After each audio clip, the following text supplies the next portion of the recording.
Hello, guys. Happy weekend. So it obviously is a Saturday, and I want to talk about what happened yesterday. Massive news, and we saw it massively affect the general markets, from crypto to tech to the general S&P as well, and most of the other indices. And we'll get into that in a second. But AJ, how are you today on a gorgeous Saturday?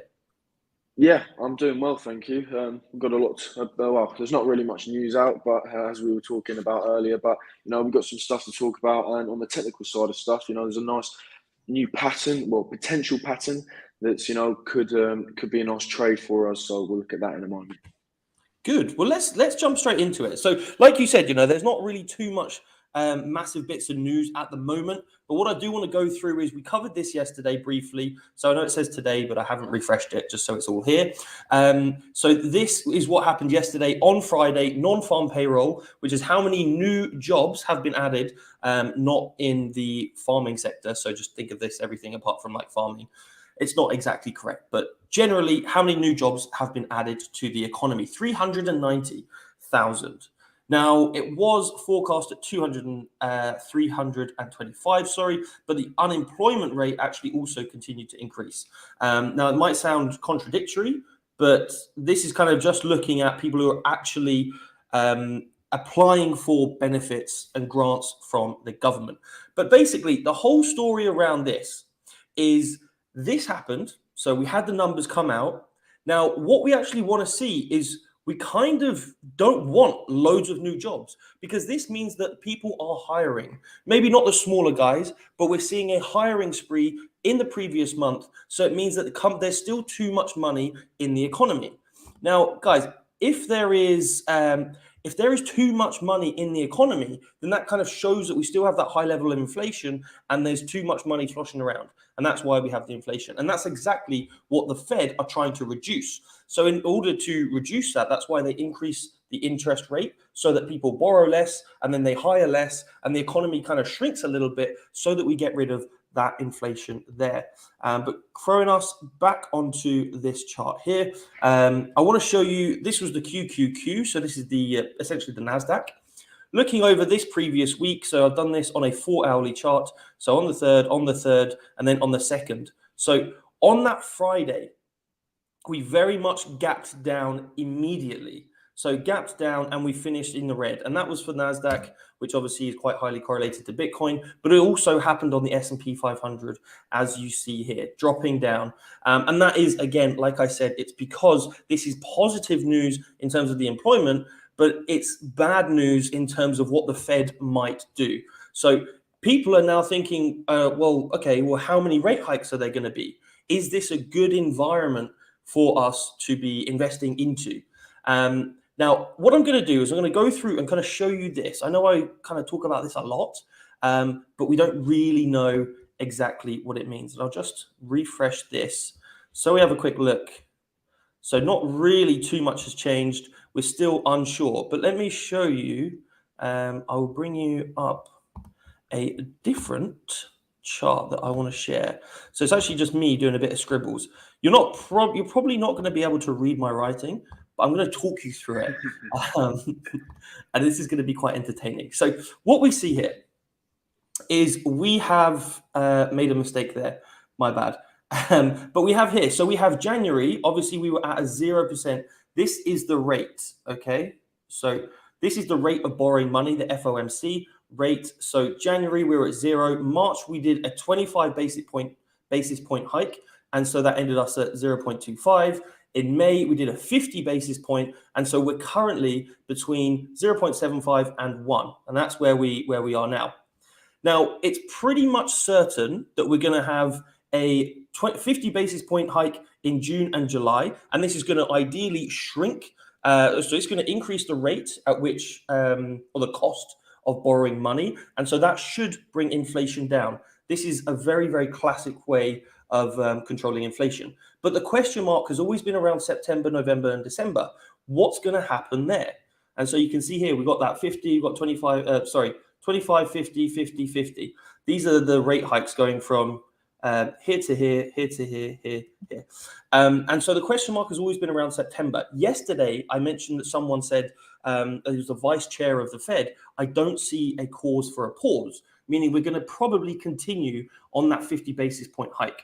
Now, this is just what the market is kind of, should we say, pricing in. So 28.75% of the market is pricing in 0.25 for both, and this is basis point hikes, that's awful, for September, November, and December. That's what 28%. Around 50% are pricing in 50 basis point hikes in September. So what we would do is we would get rid of that. We would then have a 50 here. So 0.5% which is 50 basis points in September, but then still have a 0.25 basis point hike in November and December. That's 50%. So that kind of seems to be the overall, should we say, the overall consensus here. Most likely to happen is this. And this is going to be the end rate at the end of the year. Usually we like to keep inflation between 2 and 3%. So we're kind of looking around this number. But the Fed have said we need to do a little bit more than is expected. So hence why we might end up at 2.75 by the end of the year. And then 18% have or are anticipating a 50 basis point hike in September and November, but then in December still keeping that 0.25. Now, this is why I do believe we will have some kind of rally, because once we see these this basis point hikes keep increasing, inflation will come down. Now, this kind of leads to, I mean, that's a good strategy. Hopefully we get there, but I don't think this is going to be enough alone, and neither do the Fed. So what the Fed have said is they have their, was it 8.9 trillion? Do you remember, AJ? Is it 8.9 trillion, their massive war chest? I think it's around, yeah, I think it's around 8.9 trillion. Yeah, I'm not exactly. 100% sure on the they have all figure. of these treasuries and mortgage-backed securities. So what they're going to do, and I went through, I think it's 47.5 billion in up until September, and then it's 90 billion a month there afterwards. But they're going to begin selling their treasuries. So once they, let's say, essentially unload them onto the market, they're not buying them anymore. So the demand is kind of going to go down. The supply is going to go up. And with treasuries, what happens is, because this is, obviously normal supply and demand, whenever there's no demand but lots of it, the price goes down. So as the price goes down, with treasuries, they're inversely correlated with the yield, the price and the yield. So when the price goes down, the yield goes up. If the price goes up, the yield goes down. But like I said, in this case, the price is going to go down. So that means the yield goes up. Now, what we're going to end up with is people looking at the stock market and saying, well, I don't know how much I'm going to be able to get as a return, but as a pretty much 100% guarantee, I could get around 3% coming from just the bond market, which, to be fair, is actually a very, very good return. And what we're seeing is, let me just share my screen again, back onto this. So what we're seeing is that the 10-year yield is in fact climbing as people anticipate that, in fact, the Fed are going to be unloading a lot of their bonds and a lot of their treasuries, etc. So this is one thing to kind of keep in mind. Having this news that we see from here, oh yes, there's still loads of money in the economy. People are still hiring. We are now seeing that, for example, crypto exchange Rain, we saw Coinbase, we saw Tesla, loads of companies are now saying, look, let's actually cut the offers we have and reduce the amount of employees that we have. So this is happening across the board. I mentioned it yesterday with Coinbase. So we're not actually seeing these results yet. This is from last month. So take that into consideration, but I want you to understand that's why we saw this, because people are anticipating higher interest rates for a longer period of time, which obviously is not good in terms of the return on your stocks, because people might be able to go to the bond market and get that return quite easily. But that's pretty much, I just wanted to clarify why that happened. But technically, it puts us in quite a nice position now, where if we have a look at the technicals, we can begin to see some sort of correlation here, can't we, AJ? Yeah, well, we are getting that pullback as we are seeing sort of in the S&P and the Nasdaq, you're seeing that in Bitcoin here, and that we perfectly got rejected from this major resistance level here as well. And as of right now, we're seeing that slight pullback, potentially, coming back down to test these, two support levels here. I was saying in yesterday's stream as well, I'm not too hopeful if Bitcoin does come down here that we can hold it, because we've had this massive fake out here. It leads me to believe that we might not hold it, but there is a chance we can hold it, because it has been such major support, and there is a little bit of bullish news that I want to bring to you on the technical side of things.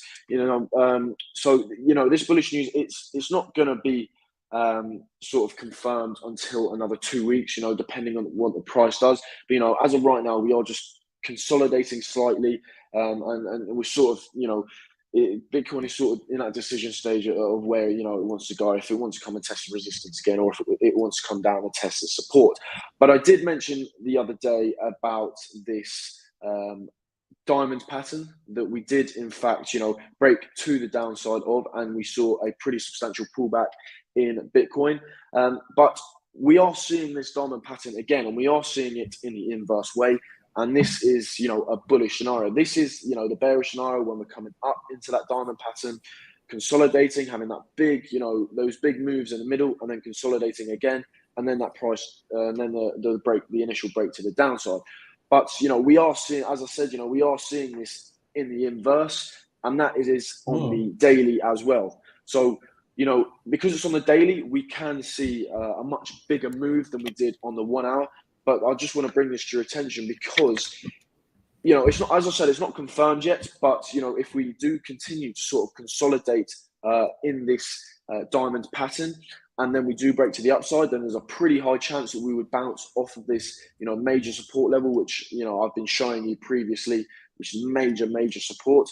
And, then we can come up and potentially test, this resistance level that I've been talking about on the weekly. So you can see this diamond pattern is just literally the diamond pattern on the 1 hour, just on the inverse. We're seeing the price come down instead of up into that diamond pattern. Forming that, we have that consolidation, and we have the big move in the middle.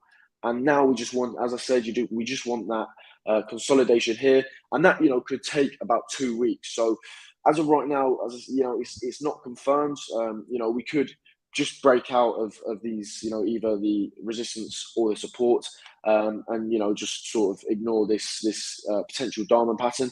But if we do stay within this pattern for maybe the next 2 weeks, then potentially we could get a break to the upside, which could take us all the way up to this resistance level, which I have been talking about on the weekly, which is this falling wedge pattern here. What I'm looking for is to find support along this major support level, so we can come up and test this resistance level here. So that's what I'm hoping for. But again, we've always got to factor in the bearish scenario. If we do break the support, then I'm not going to say it again, but we're most likely going to come down to these this $24,000 level, $22,000 level. So that's just a quick rundown of sort of what's going on as of right now for Bitcoin. Also, just let me add in there. Quickly, we're still waiting. We could be on that 10th week of a red candle, and I think that's going to be another thing that will just, even if there is a little bit of momentum in the market, or even support, shall we say, that's just going to completely ruin it. Yeah, we are very close. So we've got 1 day and 13 hours left of this weekly candle, and we are very close to turning that green weekly candle into a red weekly candle. So it's not looking too good, and if we do, this could be the 10th week red weekly candle, which wouldn't be too good for Bitcoin at all. But moving on to the total market cap, we are at major support over here on the total market cap. So hopefully we can see a nice bounce off here, like we have previously before. We have used it as resistance as well. So as of right now, this is acting as a very strong support level, as you can see right here. I just want to bring your attention to a potential trade on the Solana chart as well. This is something that I'm going to be trading personally.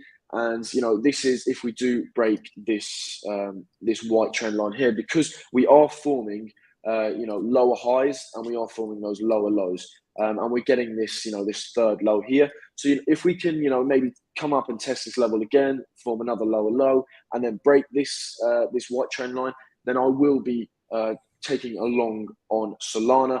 Looking to start taking profits. If we do break out of this trend line, I'll look to start taking profit. First take profit point around $47.